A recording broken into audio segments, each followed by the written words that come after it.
Megan Bayne s'est qualifiée pour la seconde place dans le Casino Gauntlet match en battant Tekla, Queen Aminata et Tay Melo. Je ne suis pas du tout surprise, en même temps Bayne c'est mon prono, et oui je vous spoil une partie de la vidéo prono.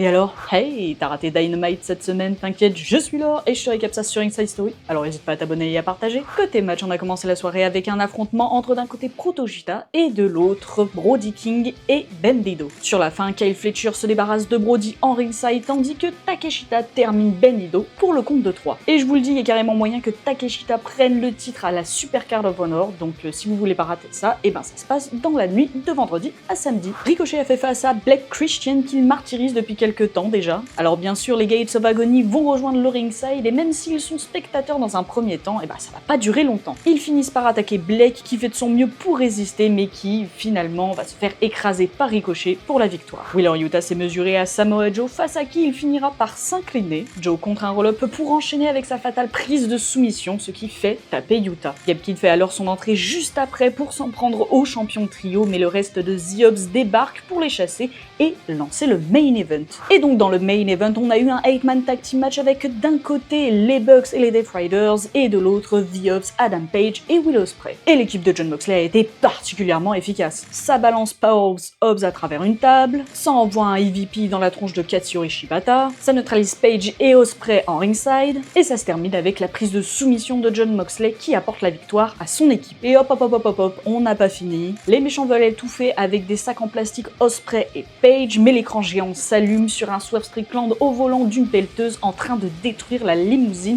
des Bucks. Ça fout la zizanie sur le ring, ce qui permet aux gentils de reprendre le dessus et de terminer le show avec une célébration de Page. Côté promo, Toni Storm et Mercedes Moné se sont fait face avant leur grande confrontation à All In. La CEO clame qu'elle est la révolution des AEW et que ce titre est son héritage, là où la championne réplique plutôt qu'elle ne mérite pas la ceinture. En tout cas que la meilleure gagne, et ça commence à se battre d'ailleurs, mais Mercedes fuit rapidement la confrontation. Sage décision. Autre face-à-face, celui entre Mark Briscoe et MJF. Ça s'envoie des pics, et bon, vous connaissez Max, évidemment qu'il va parler du frère mort de Briscoe, ce qui va déclencher d'ailleurs une baston. Le Hurt Syndicate vient défendre Max, mais c'était sans compter sur Jet Speed et le Patriarchy qui vont venir détruire les champions par équipe, ce qui me renforce clairement dans l'idée qu'ils pourraient perdre leur titre à All In. Et enfin, Queen Aminata a attaqué Tekla en coulisses juste après leur match, donc on les verra sans doute s'affronter rapidement. Et voilà, tu as tous les moments importants du show, retrouve plus de récap et plus de contenu sur nos différents réseaux, et à la prochaine.